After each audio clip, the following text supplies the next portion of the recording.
And what you do is you just zoom in the camera on my face.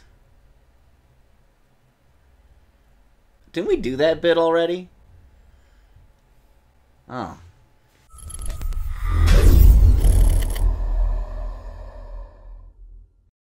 That wasn't the second one we did. We've Open done Windows. Like 12 of them, so it's. I'm sorry. Well, they're actually like something like. Well, it's like poetry. We did actually like 16 of them. It's like poetry. They rhyme. It's gonna be great. Every frame of Couch Potatoes is so dense. There's so much going on. Every frame, it's so dense. So anyway, we're back. Speaking of dense frames. Oh yeah, actually, we are back in. You switched our sodas earlier, the placement of them, because I left to go get and because aspirin because I had a headache. I wanted to get to the better seat. And then you switched our sodas, and I sat down and then drank yours after you burped in my face. And that was like two things that made me upset. Is that one, you burped in my face, and two, I drank your rancid soda and now have your germs. I'm gonna die now, David. I was actually canonically immortal until that happened. This is the issue where Xavier becomes killable. The Crow! The Crow! Caca! People once believed that when someone dies, a crow carries their soul to the land of the dead. But sometimes, just sometimes, the crow can bring that soul back to put the wrong things right.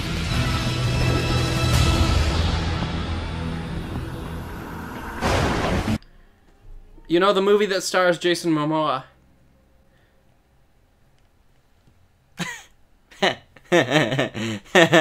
Oh. Well, anyway, the movie that stars Eddie Furlong before he exploded. Probably during him exploding. And some other guy named Vincent Perez. And some other guy who was Bruce Lee's sperm that was so strong that it made it to the egg. It had to 1-inch punch through several boards to get there. You know? Right? 1-inch death punch? Yeah. Bruce Lee was super cool. And even though I've only seen one movie with his son in it, he looked pretty cool too, I guess. We're back playing Destroy All Humans because this game's fucking awesome and they put the re-release on PS Store. I don't know if they've done the second game yet. They should. So anyway, this is a movie based on a comic book that I haven't read, which is kind of shocking. If I knew that we were going to do this episode about this before today, I would have actually read it. Like I would have went to go buy it and check it out, because I know where to get a copy. But we were gonna originally do Buckaroo Banzai, and he basically just pitched that movie to me as, okay, RoboCop is a weird cowboy who drives a car. Right? Is that it? Yes. Okay. No, he is a cowboy, rocket scientist, neurosurgeon,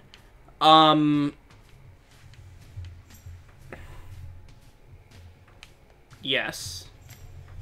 And then, and then he fights aliens.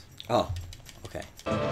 Buckaroo, President's on line 1, calling about is everything okay with the alien space cloud from Planet 10, or should he just go ahead and destroy Russia? Tell him yes on 1 and no on 2.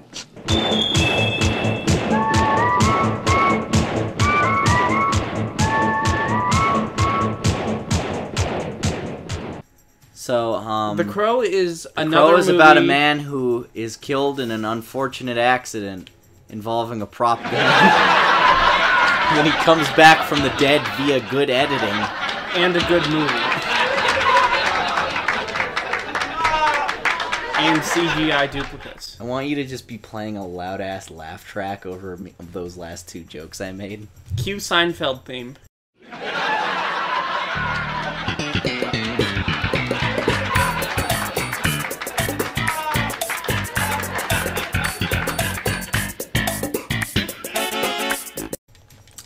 remember there's a product I saw advertised on Facebook a little while ago, like a couple of years, and it was this thing you attach to the top of your door, and every time you go into the door, like you open it, it plays a Seinfeld song. I think you have to destroy that switch there, maybe. We're not talking about this at all. I'm kind of tired today. Eh. I have a very bad headache.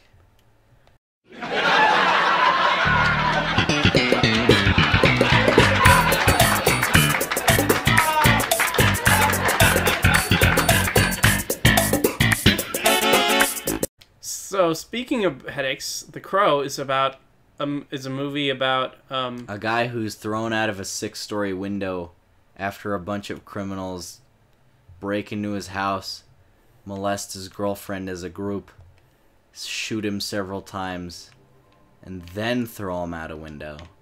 And then he lands on his fucking head and dies.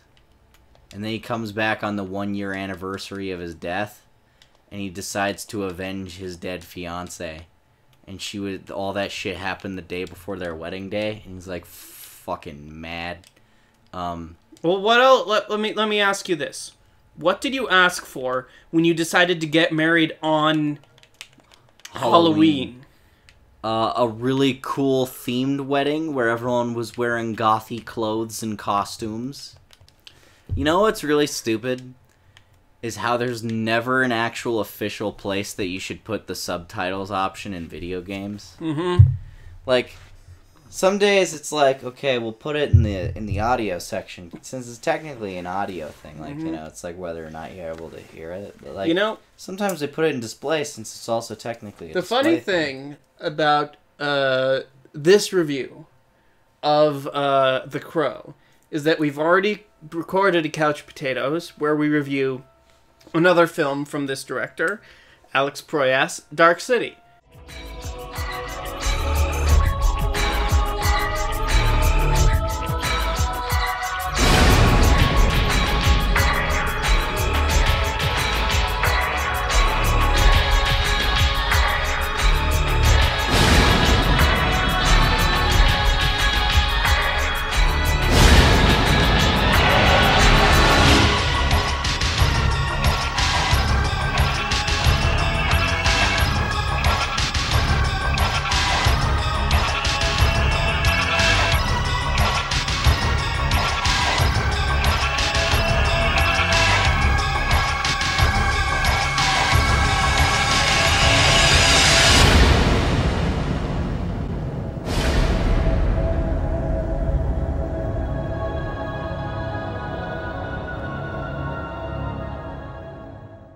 I also reviewed Dark City under my Sci-Fi Spotlight banner. He liked it so much he wanted to do 2 videos on it. Dark City is one of my favorite movies ever. I just love it. I love it. I love the way it looks. I love the characters. I love the themes. I love what it's about. I love everything about it. And this movie is the movie that he made before he made Dark City. And he hasn't made a good movie since. What has he made in the meantime? He made I, Robot with Will Smith. I like that movie. And he made Gods of Egypt. I'm not going to defend that one. I, Robot has some creative merit because it's based on a very, very good novel. And it has absolutely nothing to do with that very good novel. Yes, and even though it's a very stupid-ass concept for a movie... I liked Alan Tudyk as the robot. Yeah, he was really good. Mm-hmm. It's a lot better than that other time that Alan Tudyk played a robot. Which was where? Rogue One. So, let's talk... So, there was this brief period in the 90s where Alex Proyas made really good movies. And Roger Ebert loved both of these movies. Dark City is one of the movies that he says is a great movie. I think it's a great movie. The Crow, Roger Ebert also says that Spawn is a great movie. The Crow is a lot simpler of a movie than Dark City. The ideas and the themes aren't as complex and interesting. But Roger I think Ebert also said that Blade Runner is trash. But I think that this movie is a lot more well remembered. I feel like between Dark City and The Crow, I liked The Crow a lot more. Because it didn't quite have the same pacing issue to me. Because while Dark City is well acted and the art design is fantastic and the world is really interesting, It's well written and they have good characters. The only thing that holds that movie back for me is the fact that it's so slow and there's so little happening for some sequences. I love the atmosphere and the way that the world. It's a cool world, but it's kind of boring when it feels like for 20-minute stretches nothing is happening in it. So what one thing that let's talk about the world then of The Crow, because most more conventional comic book movies, and especially comic book movies that come out today, looking at you, Christopher Nolan, just take place in modern cities. Now I know that New York or most of the time Vancouver. Now I give Atlanta. Marvel a pass on this because they have their comic book characters take place in real cities. Yes, yeah. So it's supposed to look realistic. Well, as with DC, it's like DC, Metropolis should look like this really clean, unique, pretty city that has like this really like futuristic aesthetic. Vibe. Or Gotham should look gothic. Yes. It's in the fucking name. It's not as simple as saying that Metropolis is New York and Gotham is Chicago. And if you say that, then you're an uncreative piece of shit. Except for when you're talking about the DCEU. Also, Gotham is in New Jersey. When actually. When Gotham is Jersey City and Metropolis is just New York across the Hudson Bay. Which is a dumb decision, but more to the point. This movie doesn't do that. I spotted in an early scene, one of the early detective scenes, a cop car drives up and it says Inner City Police, which is on the door. Hilarious, but also kind of creative at the same time. Because it's just the inner city. This movie could this movie could take place anywhere. In any major city in the US, this movie could take place, and that's what I like about it. Yeah, well, it's got a very distinct aesthetic, and I love the way that there are aerial shots where a crow is flying over the city, and they're all flying over a model city, and I love it. Yeah, I said while we were watching it that like you could do this same shot today with a drone, and it would look so much shittier, and it would look so much more lame because it's like every building in this shot is like specifically sculpted and handcrafted by an artist to look cool and have a specific feeling. It's like if you just film on location in real life sometimes. Mm-hmm. I know that it's considered kind of, I don't know, sometimes they would say that it's a lot easier to, filming on location in a city is easier and it's cheaper. It's cheaper because you don't have to build a bunch of sets, especially for the outdoor sequences. Yeah. And it's also cheaper if you don't CG in anything in the background. Yes. So I would say it's like harder for like street scenes just because you have to like cordon off whole streets and like, you know, get permits for everything. But if you're a major studio, you can do that no problem. Yeah.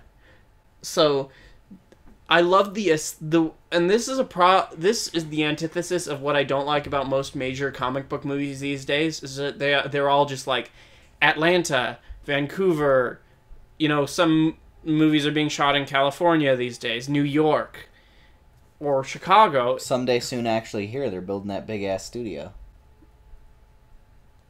It's gonna happen, man.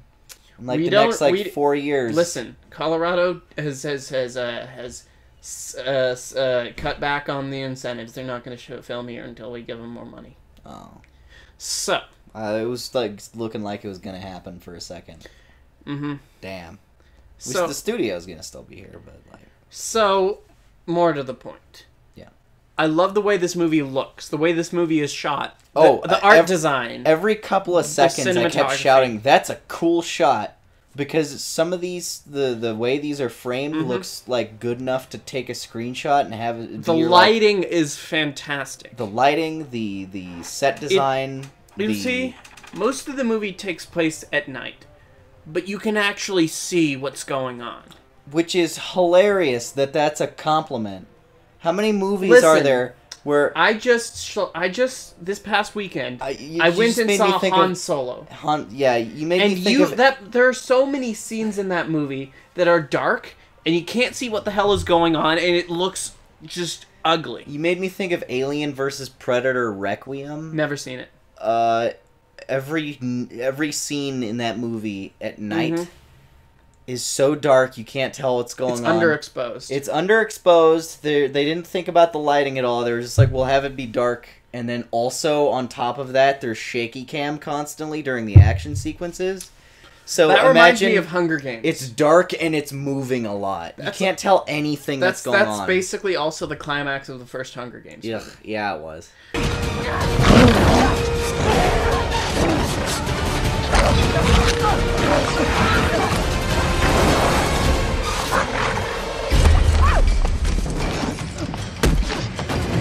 So I think this movie is a very what I love about this movie and Dark City is that the way it is directed, the way it's lit, the way it's shot, the way the art design works, it creates a world. And it doesn't need to tell you that this is a specific location. It just creates a world through the visuals, and you get involved. You believe that this is a world that exists, and you get immersed in it. Hey, what's up?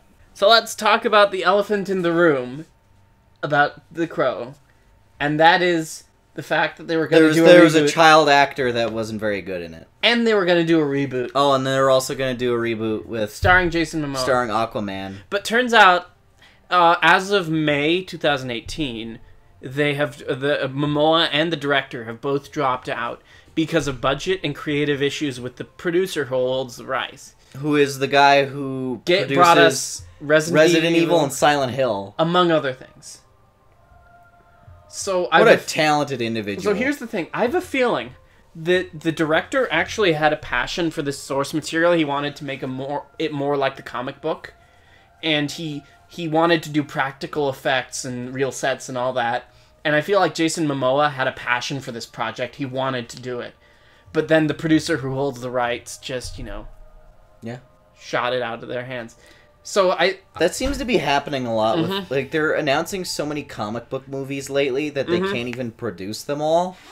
And it's like starting to bleed them dry. Well, this is different from basically all the other comic books because this is in a more independent, Yeah. It's not quite like Sony's 12,000 Spider-Man spin-offs that get announced and then canceled the same week. Like a bird in the wind.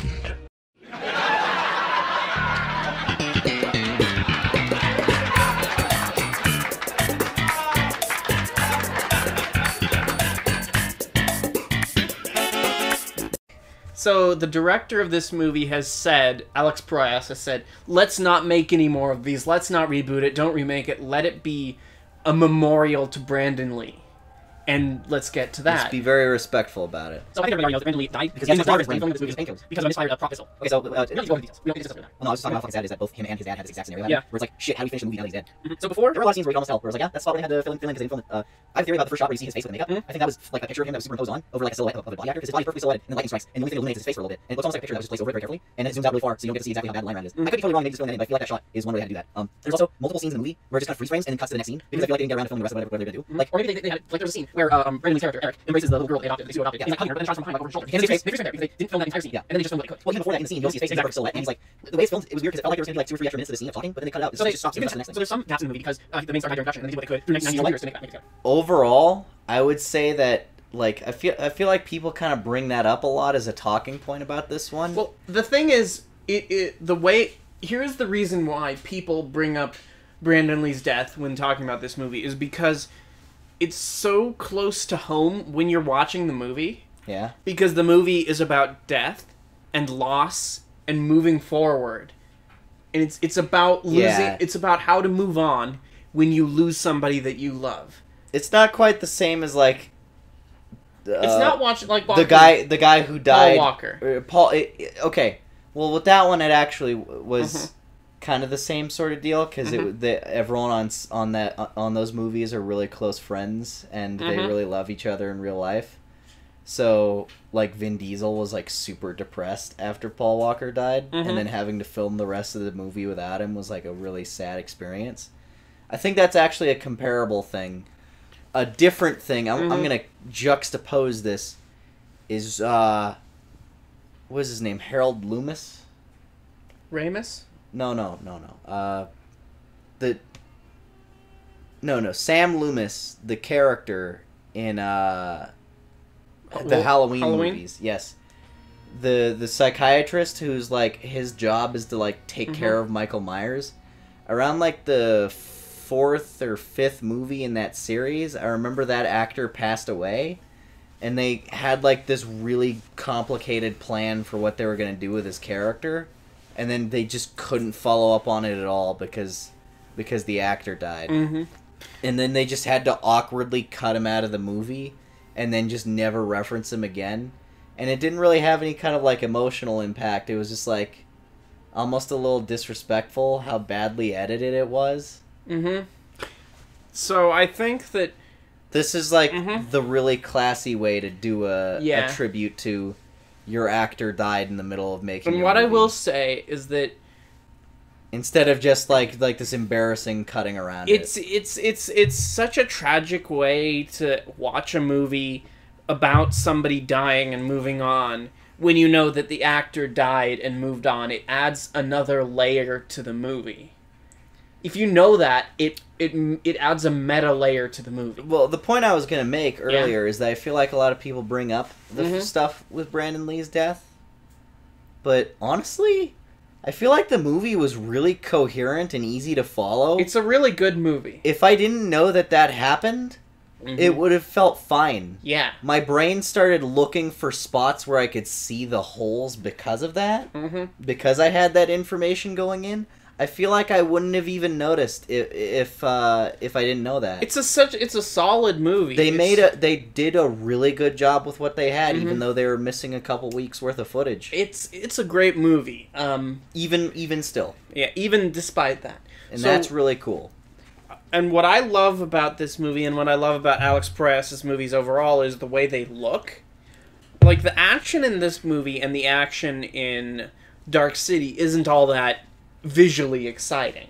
It's not like they're spinning and flipping and kicking and everything.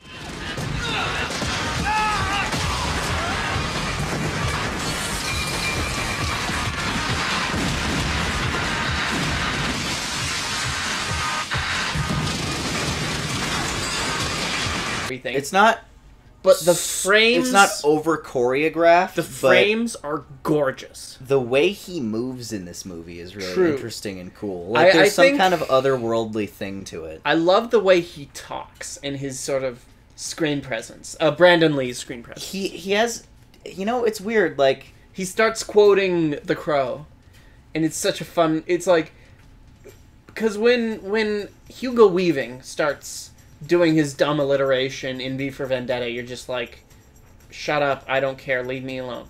But when this guy does it, you listen. Voila!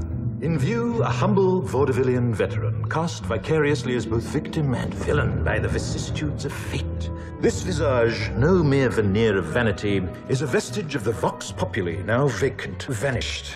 However, this valorous visitation of a bygone vexation stands vivified, and has vowed to vanquish these venal and virulent vermin, vanguarding vice and vouchsafing the violently vicious and voracious violation of volition.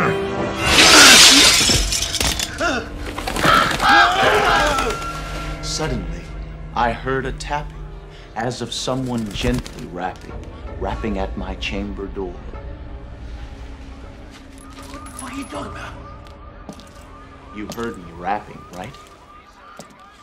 Because he's such a cool lead actor. Yeah. He's a very unique personality. He's very charismatic. He's very good at... I mean, he's a martial artist much like his dad was. So he's got a very... Well, his dad is martial arts Jesus. Of course he'd Bruce have to know Lee. a little bit of it. His father is Bruce Lee. So he has a very fluid way of moving. I'm trying to find a YouTube comment from like 2 days ago or 3 days ago, because I just remembered it. Mm-hmm. Someone just randomly commented on a video we did. Someone just shouted in full caps on one of our videos, "Please review The Crow," and I just realized that we're doing that, and I wanted to shout that guy out. Another thing that I want to say about this movie that I really love is the soundtrack, the score. Oh, it's really good. It's really good. I think this is just a solid movie overall. I think that more people should check it out. Question. Yes. Would you be averse to watching a reboot of this movie? I think the material is good enough. I would like to see I would be able to stomach a modern take. I'm split on it. But I'm kind of wondering, like, okay, because what parts would they make dumb? Here's the thing. 1994, you didn't have the CGI to make things as dumb as you can, so you had to put a little bit of subtlety and nuance in your movies. I feel like the director wanted to make something good, but the producer didn't want him to. Yeah, I think I could agree with that. So I think the reason why people say don't make a reboot of The Crow is because... Well, one, it's a little disrespectful. Well, no, it's more than that. The movie is about losing somebody you love and moving forward, because the plot is about, this rock guy who comes back from the grave to avenge his wife. Yeah, look right there. Review the Crow movie in special edition graphic novel, please. We haven't read the comic book. That is from Nicola Hill. Sorry, we haven't read the comic book. If I had known before today that we were going to review this movie, I would have, and it would have been fun. But there you go, Nicola Hill. We did it. So, literally one day after that comment is posted, you come in and just go, "Hey, do you want to do The Crow?" And I go, "All right." It's pretty cool. So the theme of this movie is to let go of your pains and accept that somebody is gone. And it makes it so much more poignant if there's only one.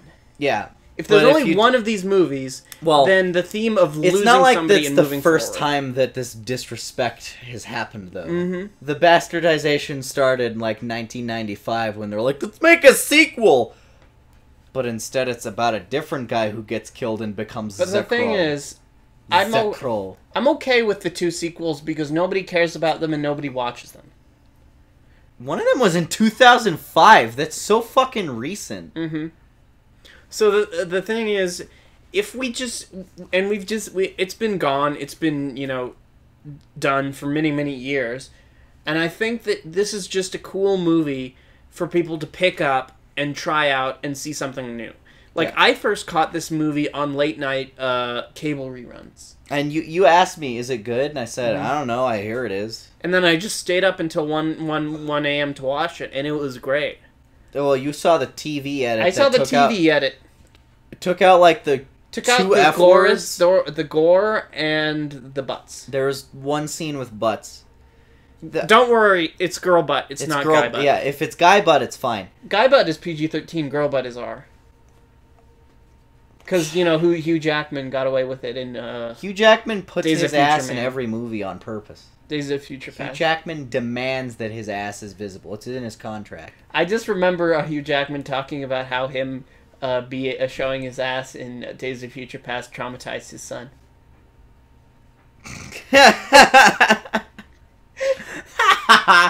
Oh, man. I always think about actors doing sex scenes in movies and, how awkward is it when... their parents try to watch that movie. Okay. I can one-up you on that awkwardness. There were Kamal Nanjiani and his wife co-wrote The Big Sick. Yeah. About their romance, their interracial romance. Yeah. Except that Emily V. Gordon did not star in the movie. Somebody else starred as her. So then she was watching dailies, because she was a producer. So she had the sex scenes of her husband... doing sex with a girl. Playing her. Playing her. That sounds awesome. So that's weirdness. Here's another one. I always think about this. Mm-hmm. Halle Berry won Best Actress for Monsters Ball, right? And the Oscar goes to Halle Berry in Monsters Ball.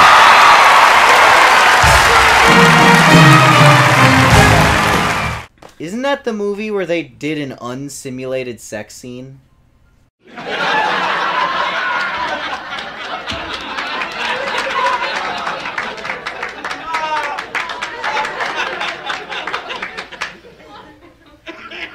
I think I remember there was a story where they're like, you can look it up and talk about it in editing, or cut this part out if I'm wrong, where her and Billy Bob Thornton actually were doing it, and then they just, like, put the camera at different angles so that you couldn't see the penetration, but they wanted to, because they're both method actors, and it was such a, like, a heavy scene with the sex that they just couldn't get around it, so they're like, okay, just actually do it.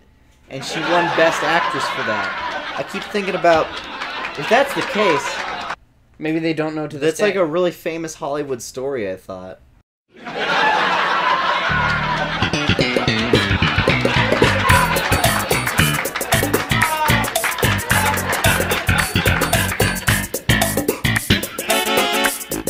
It's my a baby. cat! It's my son.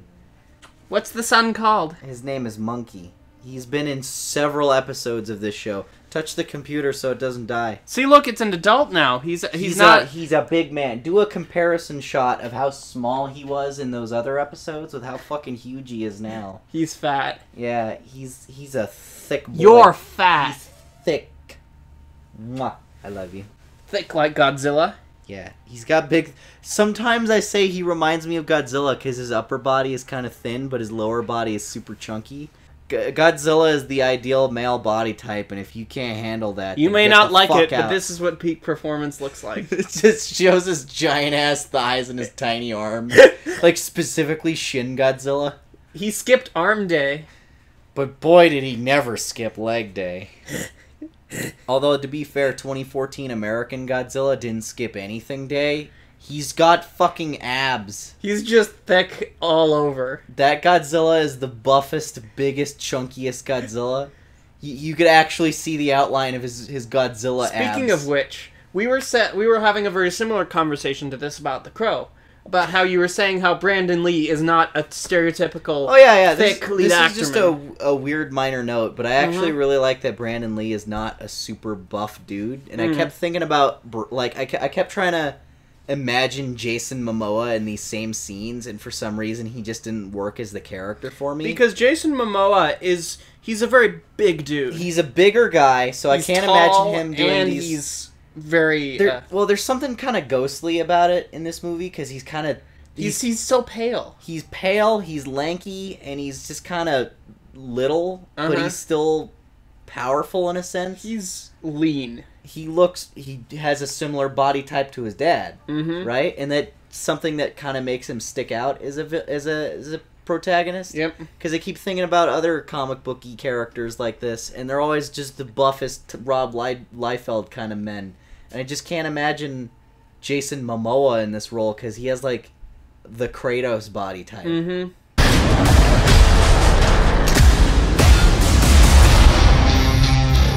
Gentlemen. Let me go! I gotta go! That's why he's actually been cast as Kratos. Not Dados. Not quite Dad Kratos, but definitely young Kratos. Did you know he's actually they're making a God of War movie and he's Kratos? So let's circle back to the supporting cast and round this review off, because it's not just the Crow in this movie. Yeah. The Crow, Ernie Hudson. The Crow has ass. two assistants.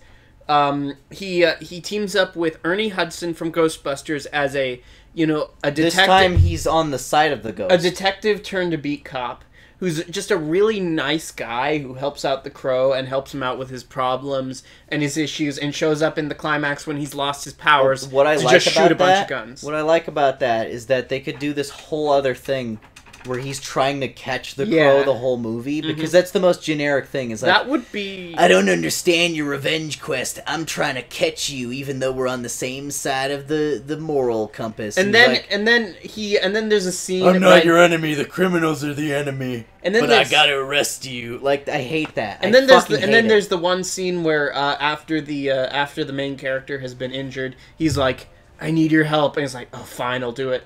But it's not that. He's just a genuinely I'm gonna help you. guy. All right, thank you. Oh my God, these characters are acting like real people. And that's what I like about this movie is that, like, something like a Christopher Nolan Batman movie or another really... How do I know I'm supposed to trust you, Batman? Another... You don't, but I'm gonna make you do it anyway. Most other grimdark superhero movies, and this is a grimdark superhero movie. They always have this. They always have pointless this conflict. They always have this thing where nobody really likes each other. They're always kind of angry and bitter and misanthropic. One day, you may face such a moment of crisis, and in that moment, I hope you have a friend like I did. To plunge their hands into the filth, so that you can keep yours clean. Your hands look plenty filthy to me, Commissioner. And you were talking about this earlier. Yeah, I was also the bringing main up character how he has a sense of humor. I was laughs. comparing it to another very similar character from around that time. I said, the Crow reminds me of Spawn if he wasn't a whiny bitch.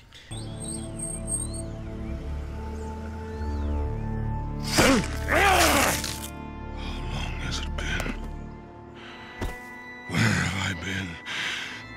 God damn it, what's happened to me? Because Spawn literally sits around crying all day about the fact that he is Spawn. Like, he just sits hanging on, like ledges or, like, hanging out in alleys just feeling sorry for himself. There is no respite from the inner pain.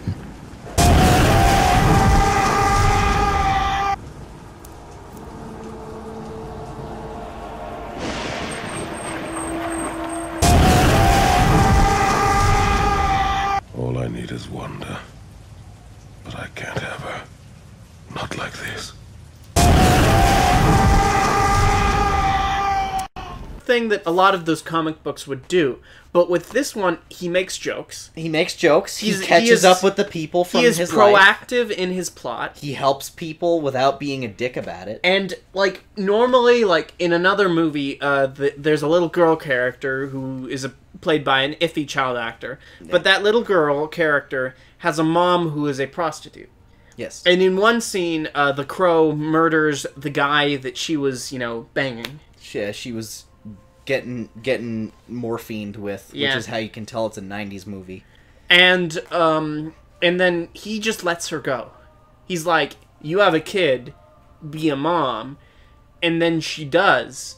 And then it's such a, like, it's just a really happy, nice, pleasant scene. It's just a heartwarming scene when you have those characters redeem themselves. And what makes this movie so poignant is that it's not just darkness and broodingness and anger. There's a I mean, it's bittersweet. There's some heart to it, and there's some positivity. What I like about it is that and this movie does not have a tone issue at all. For some reason, the way I'm gonna describe this, it's gonna not sound like it would work. But this is a movie where there's a scene where a neglectful mother realizes that she needs to take care of her daughter because you never know when the people you care about are gonna be gone. So she starts making her breakfast and starts trying to reconnect with her. And it's this really happy, pleasant scene set in, like, a really brightly lit daytime room. This is also the same movie where there's a scene where the Crow stabs a guy several times in all of his major organs in alphabetical order. And then he ties up another guy. He duct tapes another guy in a car, sets a grenade on his dick, and then pushes it, or sets the engine, the throttle. Yeah, he sets the throttle so it drives forward, flies off of a dock over some water, and explodes in midair. And then it's like all over the place violence. And then it's also got these really happy, cute. And it's also got the victims, aren't we all? That's really cool. It's got a happy movie. It's got those moments of heart and happiness that makes everything else so much more poignant, I would say. Yeah. It makes the violence feel kind of earned, because you're like, wow, this guy... There's a heart to the movie.